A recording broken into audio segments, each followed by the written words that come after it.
ऊपर जो प्रश्न देख रहे हैं ये प्रश्न है अध्याय नंबर 1 वास्तविक संख्या का प्रश्न वाली 1.2 का प्रश्न नंबर 1। पिछले वीडियो में हम लोग देखे थे प्रश्न वाली नंबर 1.1 को, एक्सरसाइज 1.1 को, और इस वीडियो में देखेंगे हम लोग एक्सरसाइज 1.2 को। यानी अध्याय नंबर ये वीडियो में कंप्लीट हो जाएगा, अध्याय नंबर 1 इस वीडियो में कंप्लीट हो जाएगा और इसके बाद हम लोग आ जाएंगे अध्याय नंबर 2 में। तो रवि भैया के इस मैथ क्लास में, मैथ लेक्चर में आपका बहुत बहुत स्वागत है बच्चों। देखो इस जो एक्सरसाइज है, ये जो एक्सरसाइज है, इस एक्सरसाइज में सिर्फ 3 क्वेश्चन है, सिर्फ 3 क्वेश्चन है जिसमें सिद्ध करना है। सारे क्वेश्चन एक टाइप के रहेंगे, ठीक है, जिसमें सभी में सिद्ध करना है कि ये एक अपरिमेय संख्या है, ये सिद्ध करना है, ठीक है। तो इससे हम लोग क्या करेंगे, एक क्वेश्चन को बहुत थोड़ा उतना भी डीपली नहीं, इतना डीपली कि आपको इस तरह के एग्जाम में अगर नंबर को चेंज करके भी क्वेश्चन दे तो आपको समझ आ जाए और आप उसे बना सके। इतना डीपली इस क्वेश्चन को देखेंगे, इसके बाद बाकी जो क्वेश्चन हैं उनको जल्दी जल्दी देखेंगे, जल्दी जल्दी सॉल्व करेंगे, ठीक।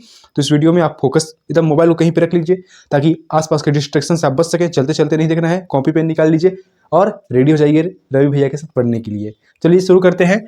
इस क्वेश्चन को एक तकनीक है, ठीक है, उस तकनीक से हम लोग सॉल्व करेंगे। तकनीक को मैं बताऊंगा। पहले क्या करना है, सॉल्व करने के लिए हम लोग को क्या करना है, हल करता हूं मैं यहाँ पे, ध्यान देना। सारे क्वेश्चनों को एक टाइप से बनाना है, समझ आ जाएगा। इसके बाद इस तरह के जितने भी क्वेश्चन हैं, ठीक है, उसको एक टाइप से बनाना है। प्रश्न नंबर जो 2 है उसमें 2 अंक होगा, 2 अंक होंगे, ठीक। उसको कैसे बनाना है उसको भी बताऊंगा। एक वीडियो एक क्वेश्चन समझ गए, इसके बाद बाकी क्वेश्चन है उसको आसानी से समझ जाओगे। देखो समझो, सिद्ध कीजिए कि कर्णी 5 एक अपरिमेय संख्या है। क्या बोला है, ये हमें सिद्ध करना है कि कर्णी 5 जो है, √5 है, वो क्या है, एक अपरिमेय संख्या है, ठीक है, ये सिद्ध करना है। तो हम लोग इसको मान लेते हैं कि स्टार्ट ऐसे करना है, समझो, ठीक है। मान लेते हैं कि जो कर्णी 5 है वो क्या है, एक परिमेय संख्या है। तो हल करते हैं कि माना जो कर्णी 5 है एक परिमेय संख्या है,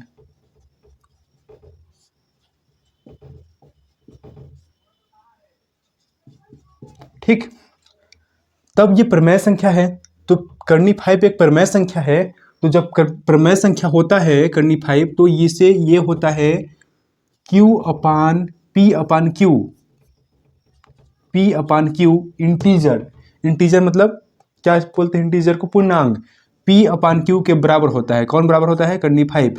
कब होता है बराबर, जब ये परिमेय संख्या हो। तो परिमेय संख्या तो क्या होता है, कर्णी 5 P अपान Q के बराबर होता है जहां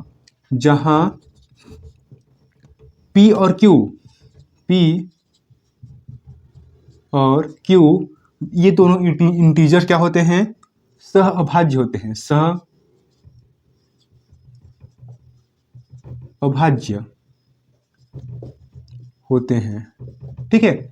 अब ये सहअभाज्य क्या है रवि भैया, देखो समझो, सहअभाज्य क्या होते हैं, सहअभाज्य होते हैं दो संख्या, ठीक है, दो संख्या जिसके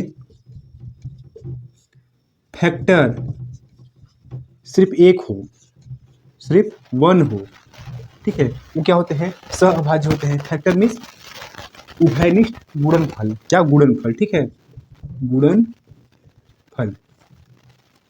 समझ आया,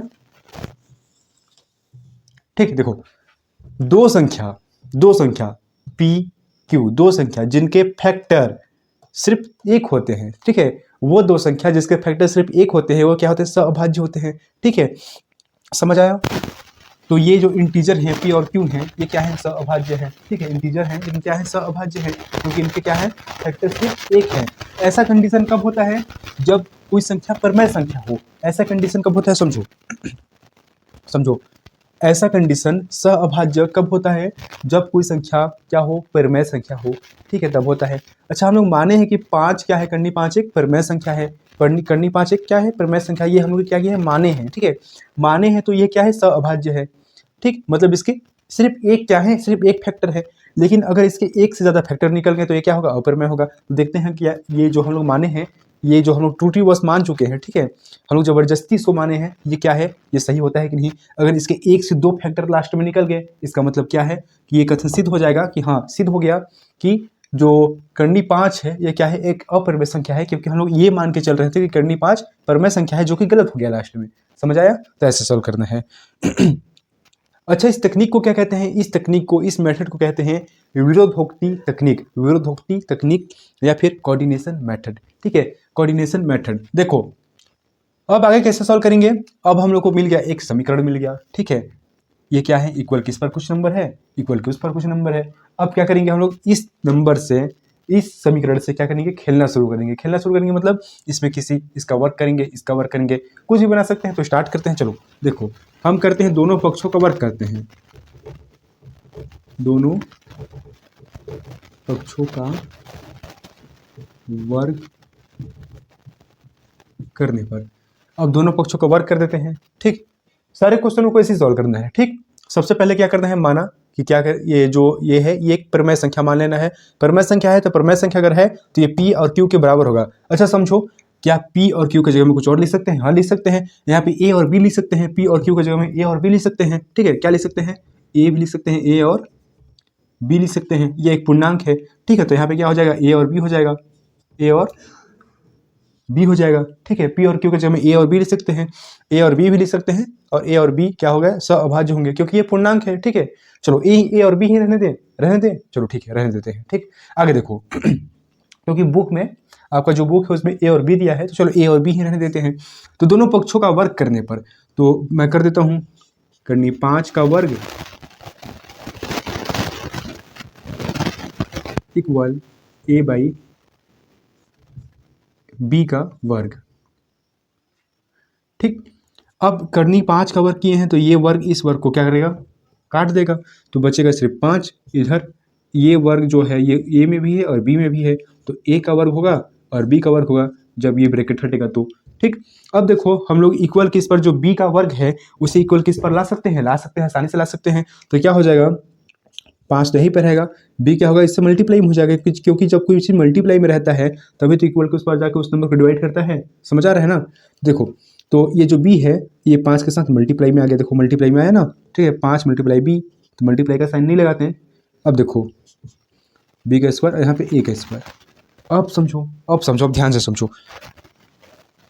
5b² मतलब ए का स्क्वायर, 5 में बी स्क्वायर का मल्टीप्लाई किया तो ए स्क्वायर आया, 5 में बी का स्क्वायर का मल्टीप्लाई किया तो ए का स्क्वायर आया। मतलब 5 में कुछ मल्टीप्लाई करने से ए आता है, मतलब 5 में कुछ मल्टीप्लाई करने से ए आता है। इसका मतलब 5 क्या कर सकता है? ए को डिवाइड कर सकता है, 5 ए को डिवाइड कर सकता है। समझो मेरी बात को, कैसे? 2 में कुछ मल्टीप्लाई करने से, 2 में 3 मल्टीप्लाई करने से 6 आता है, 2 में 3 मल्टीप्लाई करने से 6 आता है। जैसे 5 में बी मल्टीप्लाई करने से ए आता है, ऐसे ही 2 में 3 मल्टीप्लाई करने से 6 आता है। इसका मतलब 2, ये 2 है, ये 2 क्या कर सकता है? 6 को क्या कर सकता है? डिवाइड कर सकता है। देखो 3 यहीं पे रह जाएगा, 6 यहाँ पे आएगा, ये जो 2 मल्टीप्लाई में है ये मल्टीप्लाई इधर इक्वल के उस पर जाके नीचे आ जाएगा, डिवाइड कर देगा। ठीक है, इसका मतलब जो 2 है वो 6 को डिवाइड कर देगा। इसका मतलब 5 क्या है? 5 ए को डिवाइड कर देगा। इसका मतलब 5 क्या करेगा? ए को डिवाइड कर देगा। इसका मतलब 5 ए का क्या है? फैक्टर है। 5 इस इंटीजर का क्या है? फैक्टर है। इस जो पूर्णांक है इसका क्या है? फैक्टर है। ठीक है, तो हम लोग क्या लिख सकते हैं? हम लोग लिख सकते हैं, अतः क्या लिख सकते हैं? अतः 5a² को विभाजित, डिवाइड कर रहा है, विभाजित कर रहा है, तब क्या होगा? तब जो 5 है, जब देखो समझो, जब कोई नंबर किसी पूर्णांक के वर्ग को, किसी इंटीजर के स्क्वायर को डिवाइड करता है, जब कोई नंबर किसी इंटीजर के स्क्वायर को डिवाइड करता है तो वो नंबर उस इंटीजर को भी डिवाइड करेगा। मतलब नंबर इस इंटीजर के, इस पूर्णांक के, ठीक है, ये क्या है? इस पूर्णांक के वर्ग को डिवाइड कर रहा है, विभाजित कर रहा है। इंटीजर नंबर क्या करेगा? इस डिवाइड करेगा, मतलब डिवाइड को विभाजित करेगा।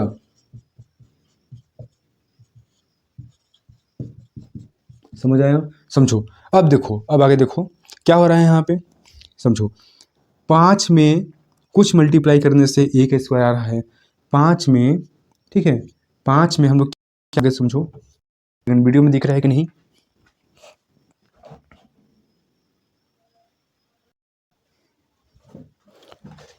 ओह, नीचे दिख नहीं रहा है, यहाँ पे इसको मिटा देते हैं और यहाँ पे लिखते हैं।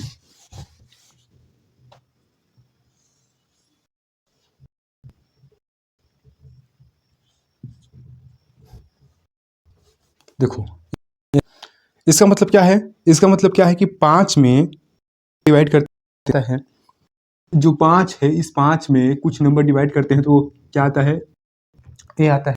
मान लेते हैं कि हम लोग क्या चीज डिवाइड डिवाइड किए, ठीक है, 5 डिवाइड किए, लिखता हूं 5 में सी डिवाइड में ए मिला, ठीक है, 5 डिवाइड किए तो हमने क्या मिला, ठीक, में सी डिवाइड मिला हमें ए, ठीक। अब इस ए का जो 5C इसको हम लोग इसमें रख देते हैं, इसको समीकरण नंबर 1 दे देते हैं। तो अब करते हैं समीकरण नंबर 1 से, ठीक है, आगे इसको देखेंगे जब हम लोग। अब देखो आगे, अब क्या करेंगे आगे, देखो समझो, हम लोग ए का वैल्यू, यहाँ पे ए का वैल्यू है, ए का वैल्यू कितना है 5C मिला है, ठीक है, ए का वैल्यू कितना मिला है 5C। तो क्या करेंगे, यहाँ पे ए है, समीकरण नंबर 1 में ए है, ए के जगह में क्या करेंगे 5C रख देंगे। तो यहाँ से स्टार्ट करते हैं, 5B का स्क्वायर बराबर ए मतलब 5C का होल स्क्वायर, ठीक है, क्योंकि यहाँ पे ए का स्क्वायर है मतलब इसका होल स्क्वायर हो जाएगा, और ये होगा समीकरण 1 से, समीकरण नंबर 1 से, ठीक। अब देखो, अब देखो, अब क्या करना है हमें, इस स्क्वायर को मैं क्या करता हूँ, जो ब्रैकेट लेता हूँ तो स्क्वायर हट जाएगा, 5 का स्क्वायर 5 पचे 25 हो जाएगा, क्योंकि 5 के ऊपर 5 को 2 बार गुणा, 5 पचे 25 हो जाएगा, और सी का स्क्वायर, ठीक। अब क्या करूँगा मैं, अब क्या करूँगा कि मैं जो 5 है इस 5 को, देखो ये जो 5 है ये 5 है, 5 क्या आ जाएगा इक्वल के उस पार जाएगा, तो यहाँ पे बी बचेगा, बी का स्क्वायर बराबर 25/5 सी का स्क्वायर, तो ये कट जाएगा, कटेगा तो कितना बचेगा बी का स्क्वायर, 5 पचे 25, 5 बचा और सी का स्क्वायर, ठीक, ठीक। अब देखो, अब समझो, 5C 5 गुणा सी से किए हैं तो बी स्क्वायर आ रहा है, यहाँ से देखो ये कंडीशन, ये चीज, ये एक और ये दूसरा, समझना समझना, 5 में कुछ मल्टीप्लाई किए हैं तो बी स्क्वायर आया, 5 में कुछ मल्टीप्लाई किए तो बी स्क्वायर आया, यानी 5 क्या करेगा 5 बी स्क्वायर को डिवाइड कर देगा, यानी 5 बी स्क्वायर को डिवाइड करेगा तो क्या होगा बी, 5 भी क्या होगा बी का फैक्टर होगा।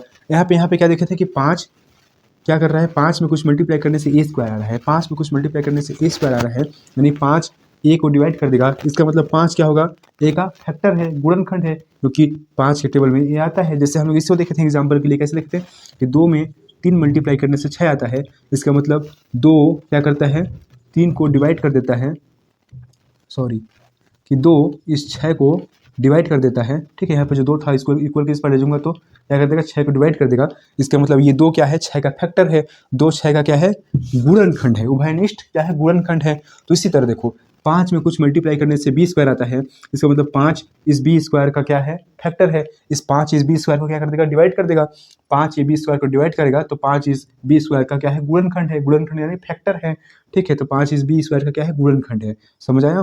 तो 5 इस बी के स्क्वायर का क्या है गुणनखंड है, यानी यहाँ पे देखो कि एक ये हो गया, एक ये हो गया और एक ये हो गया, ठीक। समीकरण नंबर इसको दे देते हैं 2, ठीक।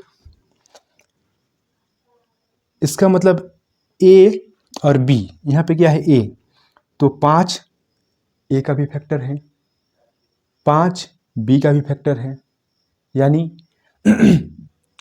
ए और बी का जो फैक्टर है वो क्या है, वो क्या है एक के अलावा 5 भी है। इसका मतलब क्या, जहाँ देखो यहाँ पे हम लोग क्या देखे थे कि सअभाज्य परिमेय संख्या हमेशा क्या होता है सअभाज्य होते हैं, परिमेय संख्या सअभाज्य होते हैं, मतलब उसके केवल एक फैक्टर होते हैं, 2 नंबर के केवल एक फैक्टर होते हैं, लेकिन यहाँ पे 2 नंबर के कितने फैक्टर हैं, एक और फैक्टर है, देखो 5 एक फैक्टर हो गया, ठीक है, 5 क्या हो गया एक फैक्टर हो गया, ए और बी जो 2 नंबर है उसका क्या फैक्टर हो गया 5 एक और फैक्टर हो गया, ठीक है। इसका मतलब जो हम लोग त्रुटिवश मान चुके थे कि 5 एक क्या है परिमेय संख्या है, ये गलत है, यानी 5 एक क्या है अपरिमेय संख्या है। इसको कैसे लिखेंगे, देखो इतना समझ लो, एक बार चलो मैं आपको फिर से बता देता हूँ, यहाँ पे जगह है तो मैं पूरा कंप्लीट करके फिर से समझाता हूँ, ठीक।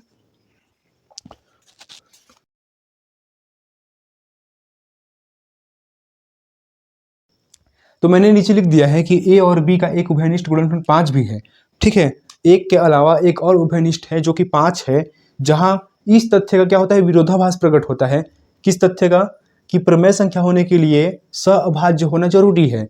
प्रमेय संख्या होने के लिए सहअभाज्य होना जरूरी है, लेकिन यहाँ पे ए और बी के अतिरिक्त हमें एक और क्या दिखा, गुणनखंड दिखा, जो कि 5 है, जो कि क्या है, इस तथ्य का क्या कर रहा है, विरोध कर रहा है। और हम सिद्ध कर दिए कि अतः सिद्ध होता है कि कर्णी 5 एक क्या है, अप्रमेय संख्या है। तो बस आपको इतना ही लिखना है। इसके बाद आते हैं क्वेश्चन नंबर 2 में।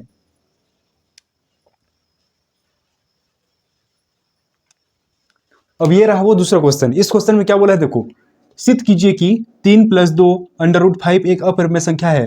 3 + 2 √5 एक क्या है, अप्रमेय संख्या है। ये सिद्ध करना है। तो इसे कैसे सॉल्व करना है, जैसे हम लोग पहला वाला क्वेश्चन सॉल्व किए, ठीक उसी तरह से रहेगा, लेकिन थोड़ा सा ये अलग रहेगा। देखो कैसे हम लोग हल करेंगे। सबसे पहले लिखेंगे हल में लिखेंगे 3 + 2, माना कि 3 + 2 √5 एक प्रमेय संख्या है। पहले ये मानेंगे, ठीक है। हम लोग क्या करेंगे, माना 3 + 2 √5 एक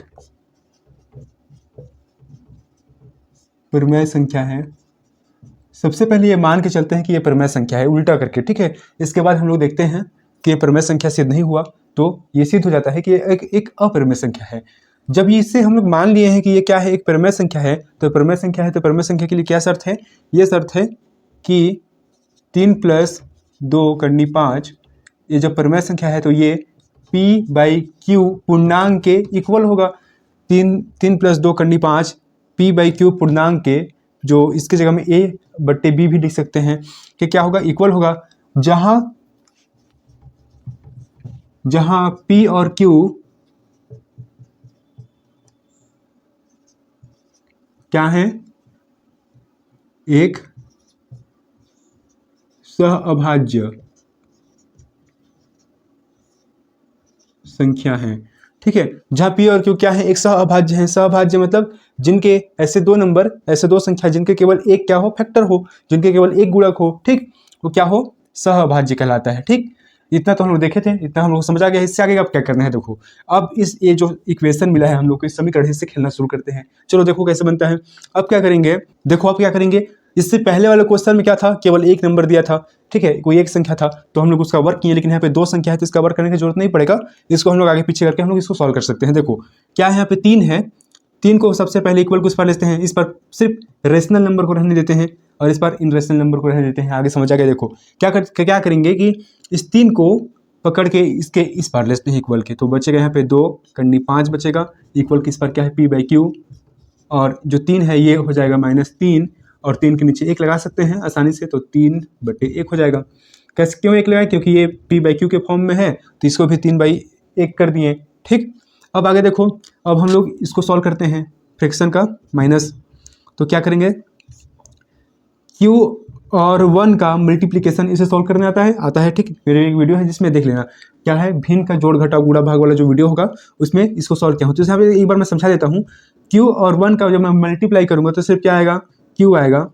अब क्या करूंगा, Q से Q को डिवाइड करना है, कितने बार में जाएगा, 1 बार में जाएगा, तो 1 से P को मल्टीप्लाई कर दो, तो 1 का P से मल्टीप्लाई करूंगा तो P ही आएगा, और माइनस, बीच में माइनस तो माइनस, और 1 से Q को मल्टीप्लाई करो, मतलब 1 से Q को काटो तो कितने बार में जाएगा, Q बार में जाएगा। 1 से Q कटेगा, Q डिवाइड होगा सिर्फ Q बार में, ठीक। तो यहाँ पे Q हो गया, और Q से इस 3 को मल्टीप्लाई करो तो 3Q हो जाएगा। मतलब समझो इसको एक बार से, फिर से समझो इसको कैसे किया हूँ मैं सॉल्व, समझो। हम लोग P/Q -3/1, ये क्या है, भिन्न का घटाव है, ठीक। इसे कैसे सॉल्व करते हैं, नीचे का मल्टीप्लाई करना रहता है, तो नीचे का मैं मल्टीप्लाई करूंगा, मतलब नीचे का एलसीएम निकालना रहता है, तो एलसीएम निकालूंगा तो आएगा Q और 1 ही आएगा, Q और मल्टीप्लाई 1 आएगा, मतलब Q ही आएगा, ठीक। कैसे, Q और 1 का एलसीएम निकालना है, Q और 1 का एलसीएम निकालना है, समझो डिटेल से समझा रहा हूँ मैं। Q और 1 का एलसीएम निकालना है, तो एक बार Q बन जाओ Q, ठीक है, और ये 1 का 1 ही है, हो गया कंप्लीट। तो क्या आया आंसर, Q ही आया, तो नीचे Q रखा, ठीक है। ऐसे सॉल्व करते हैं। इसके बाद इस नीचे से इस नीचे को डिवाइड करो, Q से Q कितने बार में डिवाइड होगा, कितने बार में भाग जाएगा, एक बार में, तो यहाँ पे लिखो, एक को ऊपर में लिखो, और मल्टीप्लाई करके ऊपर का जो P है इसको यहाँ पे उतार दो, P, फिर माइनस कर दो। 1 से Q कितने बार में डिवाइड होगा, Q बार में होगा, ठीक है। 1 का टेबल Q बार पढ़ेंगे तब ना Q डिवाइड होगा, तो Q आ गया यहाँ पे, और मल्टीप्लाई करो, 3 को उतार दो यहाँ पे, ठीक। अब देखो 1p तो p हो जाएगा, 1 मल्टीप्लाई p हो जाएगा, q मल्टीप्लाई 3 तो 3q हो जाएगा, और यहाँ पे नीचे q है, देखो वही आया। ठीक, अब आगे देखो, आगे समझो।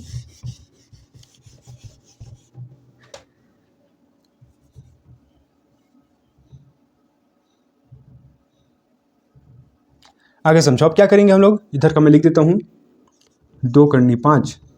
अब मैं इस 2 को भी इक्वल के उस पर ले जाऊंगा। ठीक है, 2 यहाँ पे क्या चीज़ में है, यहाँ पे मल्टीप्लाई में है, ये जाके नीचे 3 क्यू के पास जुड़ जाएगा, तो क्या होगा, यहाँ पे करनी 5 बचेगा, और इधर हो जाएगा p माइनस 3q बटे 2q। अब देखो ये क्या है, एक पूर्णांक संख्या है, पूर्णांक संख्या है। ठीक है, देखो पूर्णांक संख्या है, -3 पूर्णांक है, ये भी पूर्णांक है, ये भी पूर्णांक है। पूर्णांक मतलब कि अगर पूर्णांक यहाँ पे एक पूर्णांक, यहाँ पे दूसरा पूर्णांक, मतलब कि एक पूर्णांक दूसरा पूर्णांक से क्या होगा, माइनस होगा, तो क्या आएगा, पूर्णांक आएगा। ये समझ लो कि पूर्णांक किसी दूसरे पूर्णांक से क्या होता है, माइनस होता है, तो वो पूर्णांक क्या आता है। ठीक है, क्या आता है, पूर्णांक क्या आता है, मतलब समझो, पूर्णांक को क्या बोलते हैं, इंटीजर बोलते हैं। ठीक है, तो इंटीजर जब माइनस होते हैं तो इंटीजर आते हैं, इंटीजर जब प्लस होते हैं तो इंटीजर आते हैं। ठीक है, इंटीजर जब डिवाइड होते हैं तो रेशनल नंबर आता है। ठीक है, क्या आता है, रेशनल नंबर। रेशनल नंबर मतलब कि परिमेय संख्या। क्या आता है, परिमेय संख्या आता है। समझ आ रहा है, देखो समझो क्या होता है, इंटीजर मीन्स पूर्णांक, तो इंटीजर जब माइनस होता है तो इंटीजर आता है, मतलब इंटीजर, और ये क्या है, p इंटीजर है, पूर्णांक संख्या है। पूर्णांक संख्या मतलब क्या, कि वो संख्या जो 1 हो सकता है, -1 हो सकता है, प्लस माइनस हो सकता है, लेकिन 0 नहीं हो सकता, वो क्या है, पूर्णांक है। वो संख्या जो इंटीजर कभी भी 0 के इक्वल नहीं होता। ठीक है, मतलब इंटीजर या तो प्लस हो सकता है, माइनस हो सकता है, या फिर कोई नंबर हो सकता है, लेकिन वो कभी भी 0 नहीं हो सकता। तो देखो इंटीजर जब माइनस होते हैं तो इंटीजर आते हैं, इंटीजर प्लस होते हैं तो इंटीजर आते हैं, इंटीजर जब डिवाइड होते हैं तो परिमेय संख्या आता है, मतलब ये भी इंटीजर ही है, और ये भी क्या है, परिमेय संख्या है, ये भी परिमेय संख्या है। ठीक है, ये भी परिमेय संख्या है, और ये भी इंटीजर है। कहने का मतलब कि ये क्या हो गया, ये हो गया एक परिमेय संख्या। देखो ये टोटल क्या हो गया, ये हो गया एक अपरिमेय संख्या। हम लोग देखे हैं कि करनी 5 क्या है, अपरिमेय संख्या है। ये हो गया अपरिमेय संख्या, और ये हो गया परिमेय संख्या। ये इंटीजर क्या हो गया, परिमेय संख्या, क्योंकि देखो इंटीजर जब डिवाइड होते हैं तो परिमेय संख्या आता है। तो ऊपर में भी इंटीजर, नीचे भी इंटीजर, अब जब मतलब ऊपर भी पूर्णांक, नीचे भी पूर्णांक, तब ये जब डिवाइड हुए तो क्या हो गया, ये आ गया एक परिमेय संख्या आ गया। ठीक है, तो लिखते हैं परिमेय संख्या, एक परिमेय संख्या हो गया। लेकिन हम लोग जानते हैं कि कभी भी एक अपरिमेय संख्या, देखो हम जानते हैं अपरिमेय संख्या बराबर नहीं हो सकता परिमेय संख्या के।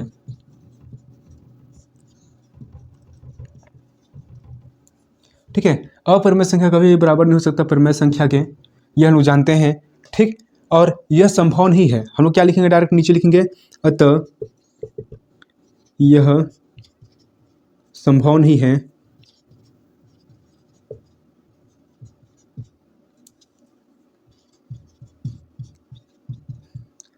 अतः हम कह सकते हैं, अतः सिद्ध हुआ कि 3 + 2 करनी 5 एक अपरिमेय संख्या है।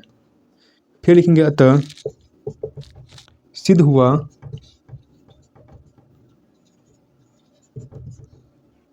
तीन प्लस 2 करनी 5 एक अपरिमेय संख्या है।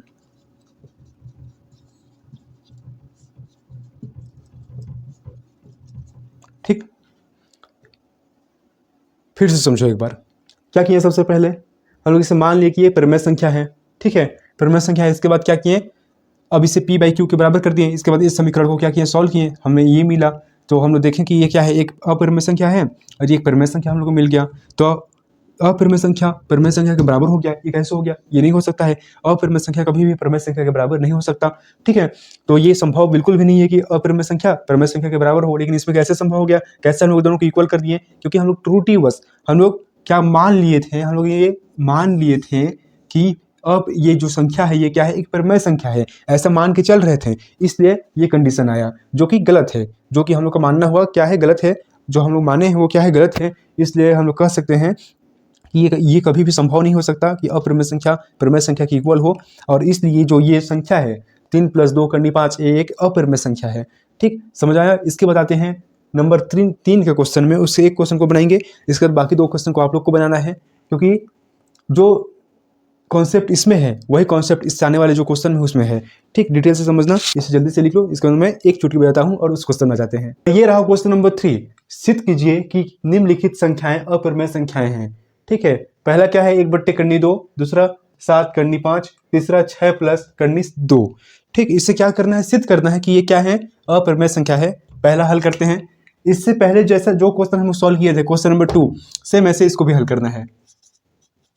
पहले मानना है, जो पहला वाला हल कर रहे हैं,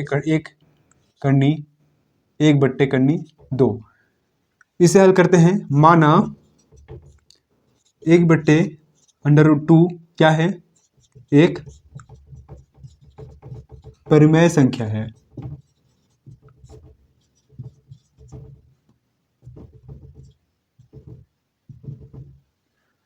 जब इसे परिमेय संख्या मान लेते हैं तो क्या करेंगे, जब ये 1/2 परिमेय संख्या होगा तो ये क्या होगा, 1/2 इक्वल होगा P/Q के। ठीक, P/Q के इक्वल होगा। और यहाँ पे क्या होगा कंडीशन कि P और Q, जहाँ P और Q के केवल क्या होंगे, केवल एक गुणनखंड होंगे। इसका मतलब P और Q सहअभाज्य होगा, एक सहअभाज्य संख्या, मतलब सहभाज्य मतलब केवल एक गुणनखंड होंगे इसके, इन दोनों के। ठीक है, एक फैक्टर होंगे, सहभाज्य संख्या है, ये कंडीशन है। ठीक, अब आगे देखो। अब ये समीकरण है, इससे हम लोग क्या करते हैं, खेलना शुरू करते हैं। समीकरण में हम लोग इसमें से, इस नंबर में से रेशनल नंबर को एक्सट्रैक्ट करेंगे, इन रेशनल नंबर को एक्सट्रैक्ट करेंगे। रेशनल मतलब परिमेय संख्या, रेशनल मतलब परिमेय को एक्सट्रैक्ट करेंगे, इन रेशनल मतलब अपरिमेय को एक्सट्रैक्ट करेंगे। तो ये करनी तो अपरिमेय है। ठीक है, तो इसको एक्सट्रैक्ट करते हैं। देखो कैसे करेंगे हम लोग, अगर मैं इसको पलट दूँ, इसको, ये जो P/Q है इसको इधर इस पार ले आऊँ तो क्या होगा, Q ऊपर चला जाएगा, P नीचे आ जाएगा। और जब ये उस पार जाएगा तो करनी 2 ऊपर चला जाएगा, एक नीचे आ जाएगा। देखो क्या करते हैं, इसको इस पार लाते हैं तो Q ऊपर आ जाएगा, Q ऊपर आया और नीचे P आ गया। ठीक है, P/Q था तो Q/P हो गया। इक्वल किस पार, करनी तो ऊपर चला जाएगा, करनी तो ऊपर, नीचे एक, और नीचे जब करनी एक रहता है तो इसका कोई वैल्यू नहीं रहता। ठीक है, तो इसे हम हटा देते हैं। नीचे करनी एक को हटा सकते हैं तो करनी 2 सिर्फ बचा। ठीक, एक को हटा दिए तो अब देखो ये क्या है, ये कौन सा नंबर है, ये नंबर है। ये नंबर क्या है, ये है रेशनल नंबर। ये क्या है, रेशनल हिंदी में लिख देता हूँ, परिमेय संख्या।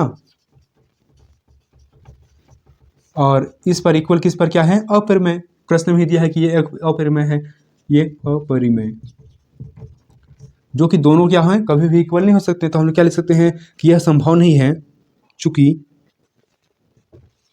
यह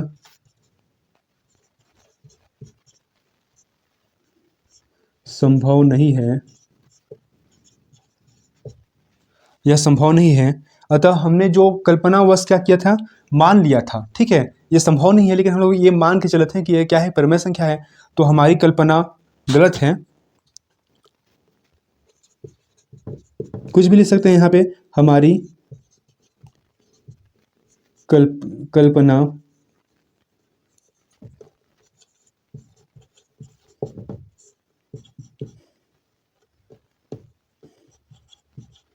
गलत है। अतः सिद्ध होता है कि 1/2 एक अपरिमेय संख्या है। फिर लिखेंगे, अतः सिद्ध होता है कि 1/√2 एक अपरिमेय संख्या है।